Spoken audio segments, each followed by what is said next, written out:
Welcome to Good Morning Hospitality, your one-stop shop for the latest news, noteworthy trends, and thought-provoking discussions across the industry. From hotels and short-term rentals to all things travel and hospitality, you'll find each episode equips you with the information that you need to start your week. Join us on Good Morning Hospitality every Monday, wherever you get your podcasts.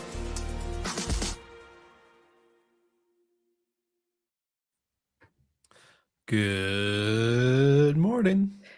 Good morning. Happy Monday. That's right. We all know it's the best day of the week. We're so Coming back. in. Will obviously got a lot more sun than we did in Alabama. There was a lot of rain this weekend, but Will enjoyed the sun, looks like. Yeah, we had 1 hour or a couple hours yesterday where it was like 46 degrees. The sun was out. The wind was blowing through my hair. I got to read my book outside on the patio. It was lovely, lovely day. So felt good to have a nice reset day before jumping into the week. I feel like I had the exact opposite day. It was thunderstorming and rainy literally from the moment I woke up to the moment I went to bed yesterday.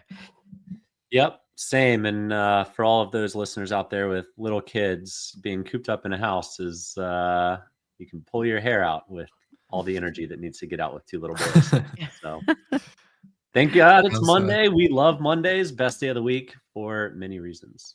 I feel you. That was my Saturday. Saturday was very chill, gloomy, kind of cozy up on the couch type of Saturday weekend. But yeah, it was good to listen to the episode last week. You guys crushed it. How'd it feel being solo, the two of you? I think that was the first Brandy Maiko duo we've had. It was. I can't believe it's been this long, and that was the first time that's happened. Of course, we missed you, Will, but it was we had a good episode last week. It's always fun when you just get to banter back and forth a bit. Yeah, we weren't so smooth on the transitions, but we don't have our segue king over here. But otherwise, yeah, it's usually either Brandy or I that's out with travels and Jamie filling in. So yeah, we enjoyed it, but good to have you back. Yeah, it's good to be back. And as I was texting you guys this morning, one of the things I kind of wanted to do just to reset some stuff for the listeners and new followers. I noticed we had a ton of new followers on the LinkedIn page. Some new faces I'm seeing in the DMs. I'm figuring you guys are probably seeing the same thing. So what I wanted to do is actually take time and just quick. We don't want to ruin listeners' mornings by drowning out a bunch of nuanced information, but basically would love to reintroduce the show and you guys, because I think you guys are what makes the show so special. You and all the other hosts, all 12 of us or whatever the count is now. But just for the listener's sake, Good Morning Hospitality is a news and opinion-based show. So we get articles every week based on our certain segments of hospitality. We pull them together. We then share our opinions and pick and pull apart what article we want to do. And then finally, we come here and we sit down and we record a live show. So these shows are live. If you're listening, then you can always go like and subscribe on our YouTube or LinkedIn page to follow along and comment in on the live. If not, support your show by liking, subscribing, sharing, and reviewing on Apple, Spotify, and all your favorite podcast platforms. And now, without further ado, Michael Golden, can you tell us a little bit about yourself before we... Absolutely. Yeah. So Will and I have been doing the show for 5 years. I've been in the short-term rental industry for 10. Currently working on a couple of developments with an outdoor resort company called Nook. Lovely. So simple. So well said. Elegant. Brandy, how about you? What do you do in the industry? So I'm Brandy Canali. I'm the COO of Romy, formerly Sextant Stays. We've been in the industry. I've been in the industry for 9 years, almost a whole decade. So I kind of run operations over here, and we're an urban operator located in South Florida and New Orleans, which is where I am currently for a month and a half. Yes, you'll see Brandy on the move quite often on this show. Yeah, my background is the one that changes the most often. Yes. And then do you prefer New Orleans or Miami more? I think we Oh, know the I answer. do prefer Miami because Yeah. it's just like it's my home. But I mean, the food in New Orleans, and quick shout out to Akamaya. If you're in New Orleans, you got it. It was a life-changing meal that my boyfriend and I had on Friday. But yeah, the food here is Life fantastic, changing. life-changing, and it's fantastic. But Miami has been home. So Love that. Love that. Well, and then we have our honorary guest of the month named Jamie Lane. He is the chief economist or chief economy. What? Chief economy? Economist. Economy? Is that the economist. Yeah, there you go. officer or just This is chief? a live show, like we said. No, I know. Words are hard. Yeah. Anyways, so Jamie Lane joins us once a month. He's the chief economist over at AirDNA. And then we also have our our Tuesday crew with Leo and Sarah that cover all European short-term rental news. Our Wednesday crew with Sarah Dandishy and Steve Turk for hotel news. And then Matt Whittemore and Alex Burkett on our Good Morning Outdoors show every Thursday. So just giving a reintroduction to the listeners, subscribers, viewers, all that good stuff. But for now, we have a lot to cover. This episode is 3 juicy topics.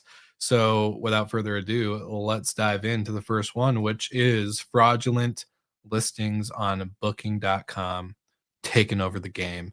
So one more comment before we jump into that. yeah. A lot of how we got Brandy added and Jamie added, and then all the additional shows added was from comments from our listeners. So if you like the content, if you want to share articles or news stories or topics with us, please do. You can do that live. You can do it not live, and we can cover it on Monday mornings. We've gotten, over the past few weeks, more and more information shared with us, particularly regards to some of the Vacasa drama, some of the industry stories that are going on with fraud, like the one we're going to cover today. So we like to keep it as interactive as possible. Yes. So make your voice be heard. Let us hear what you want to hear on the show. Awesome. Okay. So some fraudulent behavior happening on the booking.com website. Brandy, you have a lot of familiarity. Wow, words are hard on Mondays. A lot of familiarness, I guess I'll just say instead of butchering it with this article and this type of topic. So let's jump into booking.com being subject to bogus short-term rental listings. Yeah. So I think that this is, part of like a larger trend with OTAs of being, obviously kind of a ripe target for fraud. Right now, booking.com is just like it in this article. But I think if you're an operator, you've had experience with fraud, probably also on Airbnb, other Since day listings. one. Yes, it's like the Craigslist days where like randomly your property would appear on Craigslist or something like that. So yeah, an investigation found that there were a bunch of fraudulent listings, and you see that guests are booking, then there ends up not being a property, and they're writing a lot of, they're obviously leaving bad reviews, writing about it in the comments, but the listings were still, up and bookable. And I think that there's a couple of reasons for this. The article states that, booking.com does their automatic listing content generation, which I don't think is 100% part of the reason why these listings are able to be so prolific.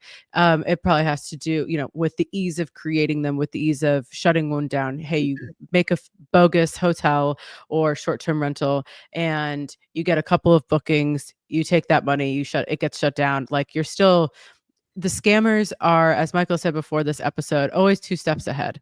So it doesn't really, you kind of have to prevent them from signing up in the first place, because shutting them down, they've already gotten, what they came for. And this is similar, I think, to some of the issues we saw with Airbnb a couple years ago, where, personally at Romy, we had this happen, and I know it happened to a lot of other operators. People would create fake, duplicate your Airbnb listings, and then people would book those and then obviously show up and not have a reservation, and they would just get scammed. So it's the same play. It's just on booking.com. And one of the interesting comments in this article says that, booking.com sorts along with other OTAs, it's not just them, but sorts the comments by most relevant or recommended. But they were saying if you had sorted it from like recent to oldest, you would see like a whole slew of people that are saying that they got ripped off or, something like that. So this is just, Booking.com probably needs to implement some stricter onboarding procedures.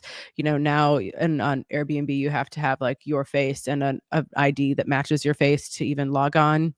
All of these OTAs have KYC requirements, know your customer, but usually that's not right when you sign up. So it's really about catching these things before they have time to even collect that first booking. Yeah, the group that put this kind of query together said they created a listing on Booking in less than 15 minutes. They didn't have to provide any information about who they were. And there was no request like on Airbnb or Vrbo to see a driver's license or a passport.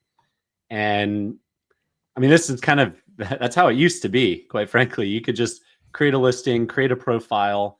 I remember probably 8 or 9 years ago, I was chatting with the CEO of Wyndham's vacation rental division, and we were talking about fraud on the OTAs.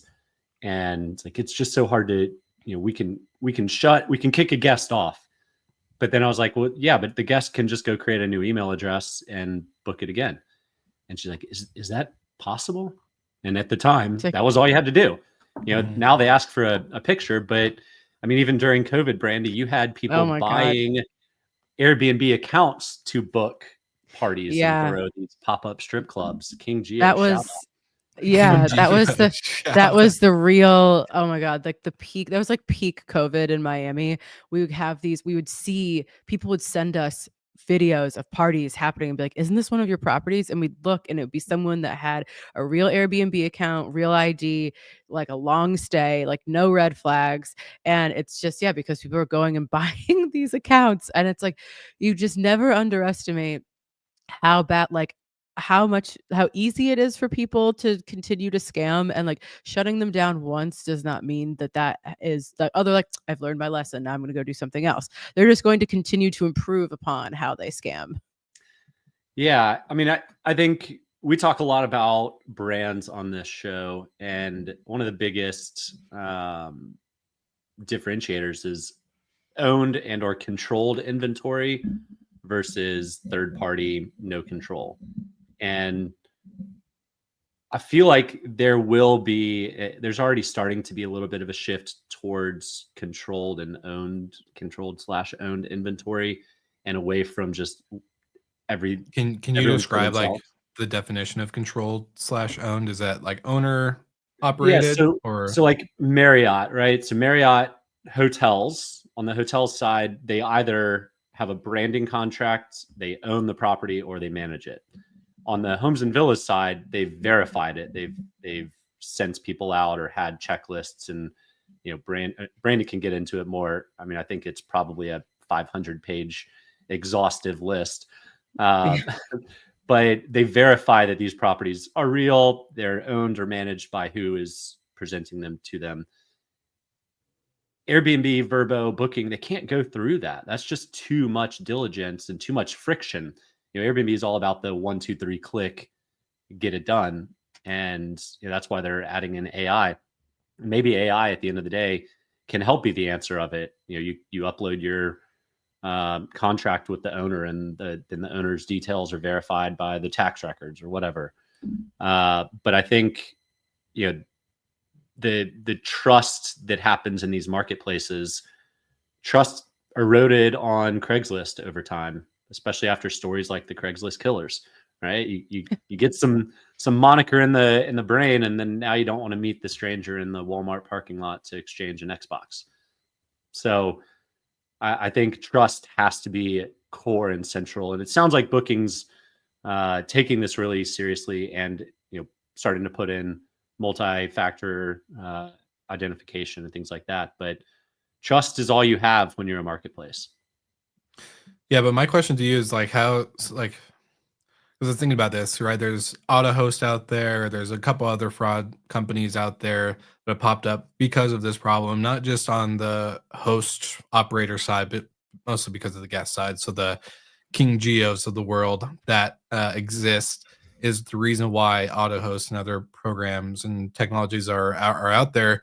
But I'm curious, and just in the terms of the OTAs, I feel like they need to be the ones that kind of like step up in this area and check fraud on all counts. And I don't know how they do it without being like without creating friction, right? Like, cause like you said, Michael, the Airbnb 1, 2, 3 and you're on is kind of their shtick, right? Like that's what everyone knows them for, especially during COVID. Like everyone was able to grab a listing, whether it was co-host or managed or owned, and boom, you're up and running.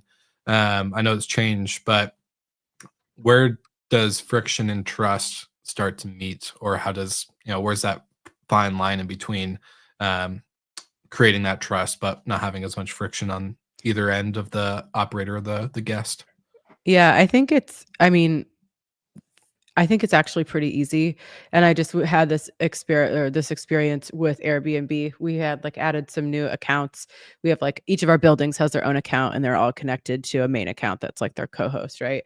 So that we can have everything in one place. And that main account, which we've had, it was the original account from the origin of the earliest Sextant Stays days that has been verified so many times. And then I had to go back through and re-verify my photo. And then the photo that I didn't take wasn't good enough, or apparently I don't look like I do in my driver's license photo when I was 23.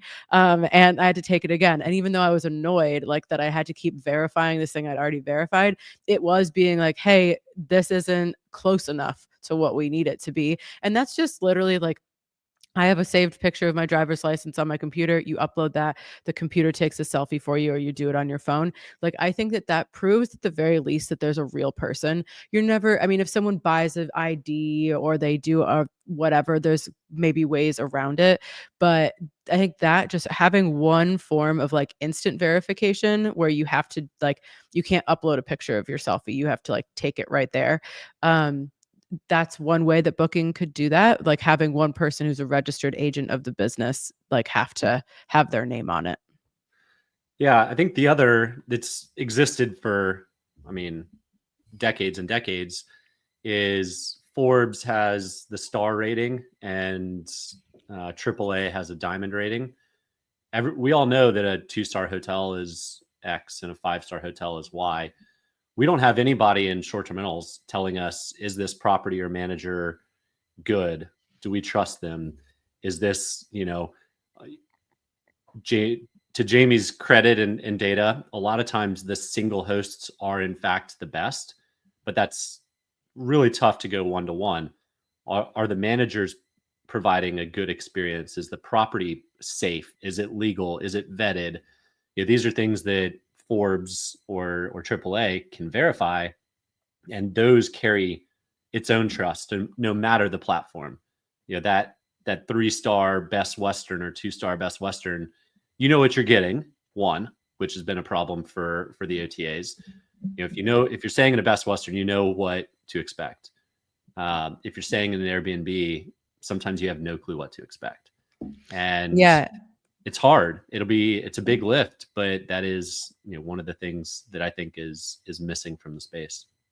What I actually had, so while I'm here in New Orleans, I'll like work the front desk around check-in on some of our busy days just to have those like interactions with guests. And I think now that all the OTA, this actually kind of harkens back to our episode about the STR data that Focusrite did, where there was this they distinguished between like an OTA and then an STR marketplace. And I think that also is part of it, like in this trust component, because on Airbnb, people are booking on Airbnb, know that they're booking an Airbnb and they like trust the system, and they might know like, hey, this might be someone's home, this might be professionally managed if they know how to like look into the details.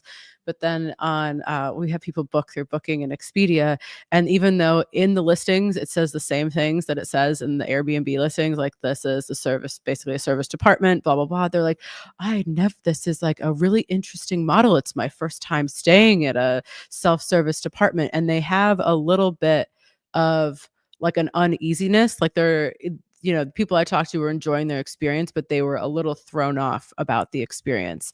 And so there is, each of the different OTAs has its own, I think, trust level as well, and unfortunately, I mean, I think it also depends. This is just me speaking anecdotally, that booking.com has a really high trust internationally. Like, people in Europe love to book booking.com. And so they might have that same kind of trust that Americans have for Airbnb. But the product, when you get there, I think is still, the jury's still out. And that's where booking.com could maybe can do something to increase the trust there. Yeah, one of my things I've been talking about on LinkedIn a lot these days is that during COVID, the industry, and not just short-term rentals, even obviously hotels, restaurants, etc., all kind of went into a responsive, let's cut everything, very minimal human touch type points, to the point now, I think, where a lot of consumers are in any type of industry, they're kind of focusing more on, like, am I getting a human interaction? Am I getting the questions that I want answered? Am I getting the touch points of, them reaching out to me at this certain time and communicating this blah, blah, blah with me, right? Like, I think we're craving more from not just customer experience, but just from companies that provide a service or a product in general. And so I think, Brandy, why you saw that, happen at the front desk is like, oh, like they're like new to it, but also I think they're kind of like, all right, I feel like a lot of consumers are wanting, if it's how do I say this? Yes, Michael, this is a very live show for me today, but basically, like, in term of, they want more. And at a service department level, I would think, like, them being like, okay, this is cool. That opens up such a huge opportunity for that trust ability to play in, right? Where it's like, yeah, we are self-service, but at the end of the day, I'm here to help you. I'm here to answer questions, right? Like, you just got to get that into their thinking. I think that's where the trust piece can really shift. As the more hands-on we get, the more human touch points we create throughout businesses, or specifically in our industry, the more likely we're going to, I think, erode that trust issue. Plus, it just gives better spotlight into the businesses that actually care about humans and hospitality and all these things. So I agree with what you guys are saying. I just think the human piece now is going to be more crucial than ever. Yeah, and it's never been worse. I mean, I don't know about you guys, but I don't answer my phone unless it's a number I know, period. I don't respond to emails if I don't know them or anything. Like, my BS factor, even if it's something that's true and real, I'm automatically assuming it's fake and fraudulent. And what are you selling me? Yeah, why are you calling me? How'd you get my number? Like, who are you? But at the end of the day, like, all that we have in hospitality is trust. We're literally welcoming people into our accommodations. We want them to feel safe. We want them to know it exists. We want them to trust that they're talking to a human and not someone who's trying to scam them. And as systems get more and more sophisticated, you mentioned this already, Brandy, but fraudsters are always 2 steps ahead of us. So the only thing we can really do is, to Paul's point, come up with a set of ultimate vacation rental standards and then hold the industry to that standard. So I'm with you. I think that's going to be an important phase for the industry. Now that I know Airbnb is pushing supply still, but I feel like we've largely plateaued on the supply side. So now we just have to differentiate that supply and that trust level between good operators, bad operators, good properties, bad properties, and let the cream rise to the top. Because once the plateaus have been hit, that's where the separation really starts to happen. Yeah, and I'm just wondering what, accreditation industry is going to emerge as the one that everybody trusts, because AAA and, like, Michelin for food, and now some hotels, and Forbes, like those, I mean, they started off as, a tire company or whatever, it's like they started off small, but now I feel like any agency that comes out in our industry will be met with a lot of skepticism. Like, what gives you the, you know, knowledge or integrity or trust to be that agency that does all of that? So it'll be interesting to see kind of how this evolves, because you have to start somewhere, but you have to trust the agency that's doing that accreditation in the first place.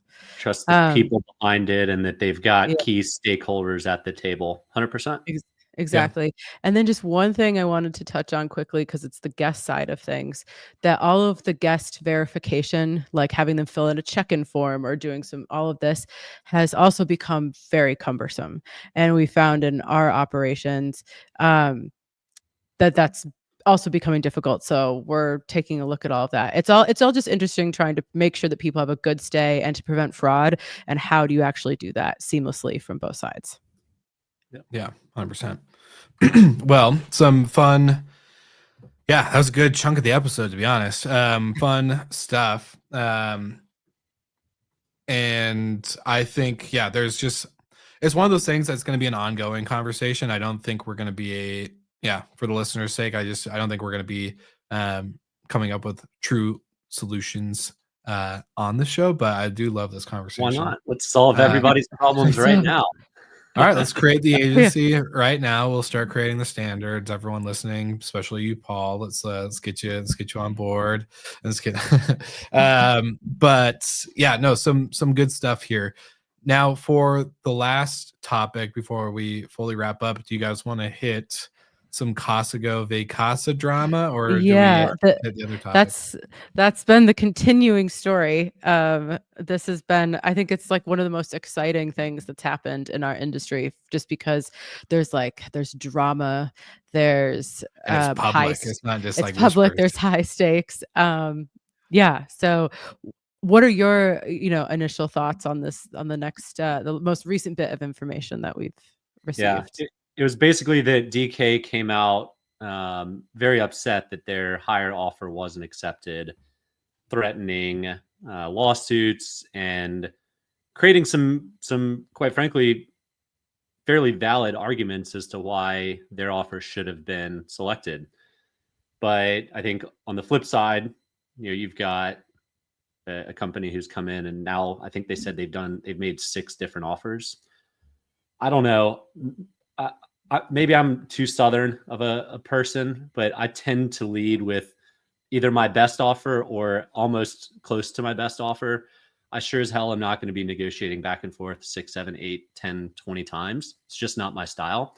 If it's someone else's style, I get it. But that just goes back to the entire episode. That just signals trust might be not there between the board.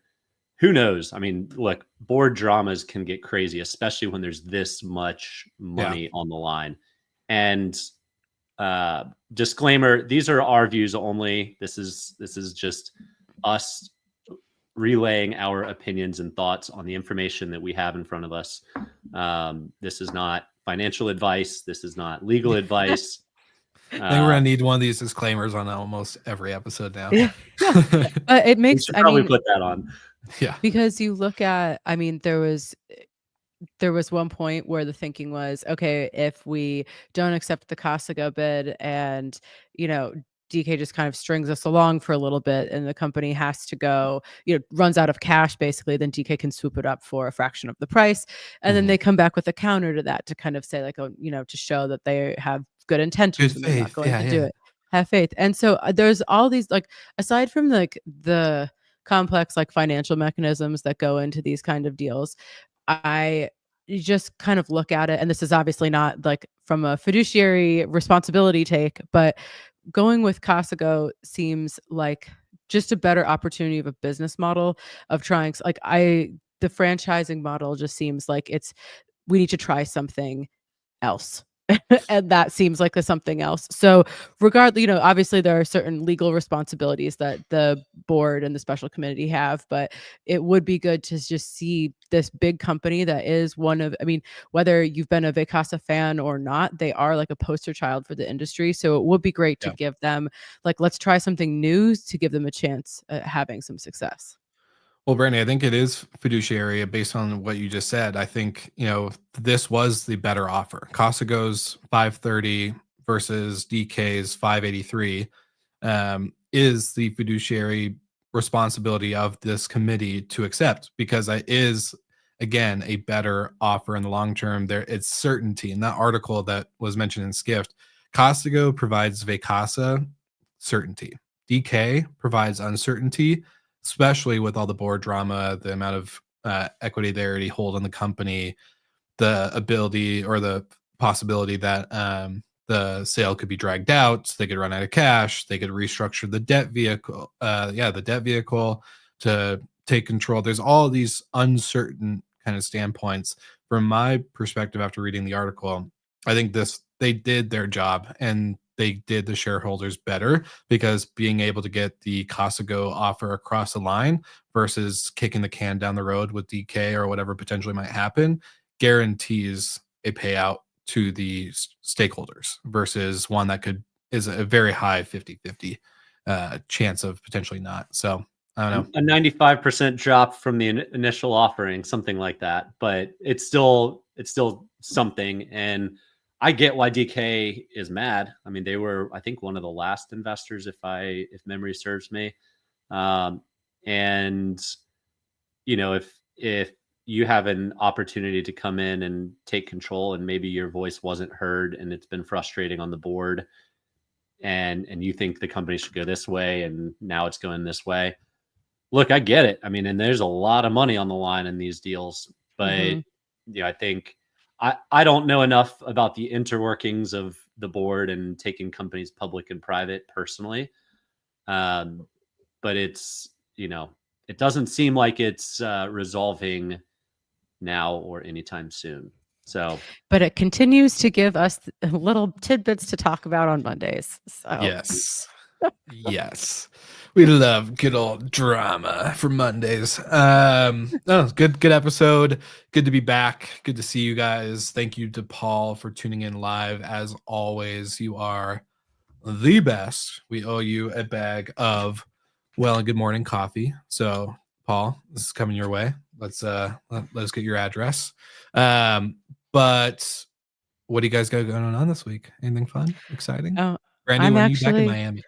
I'm not for a while, but I am going. My family is doing a big family trip, the whole squad, to Vero Beach. I can't believe I'm going back to Florida for vacation. But we're getting my grandma B, who's been a guest on the show a couple times, down to the beach to get her some sun. So yeah, it's gonna be I think 13 of us all going to Vero Beach this weekend. Dang. Big Canali party. What up? Driving flying. Oh, all of us are flying. Yeah. Say tell Grandma B we say what's up. We miss her. I will. She might be on the next episode because next Monday I'll be on my way out. So I'll see if I can get her on the show. She loves it. So and we love her for it. So keep her coming. Keep her coming on the show. We love her. Golden, what's up with you this week? Anything exciting? Well, same old. Oh my gosh! All right. Will leaves. Yeah, working on rezoning of one of our properties. So that's the exciting, riveting, edge of the seat type of stuff. But it's make or break. So important steps. So much fun. Yeah. Well, whoever tells you development's easy is wrong. Yeah. Do people say that development is easy? Yeah, I was gonna say, I don't think I've heard that before. But you think development's easy. If you assume it's not that hard, then you're telling yourself a lie. Yeah. True. Well, I got nothing too crazy this week. Just meetings, catch up for being a little sick last week, and then working on some fun projects. So we'll definitely have something to announce, especially for any Denver listeners. If you are in Denver, be ready for something cool. But outside of that, like always, you know what to do. Slick talk, or no, my gosh, not slick talkers. Wow. Morning, Will's people. Having a real Monday. I'm having a real Monday. Thanks, Terry White, for tuning in. Shout out to Paul once again. And of course, stay caffeinated. I've only had one cup and I'm not fully there. So grab your bag of Well and Good Morning Coffee, our number one sponsor and product of the Good Morning Hospitality Podcast. And so excited for yeah, the things that are going to happen with the coffee. We got some fun announcements, but for all of our listeners, we super appreciate you guys. Happy Monday. Like always, like, subscribe, grab the other GMH shows into your queue for the week of podcasts to listen to. And like always, we'll see you guys on the next one next Monday.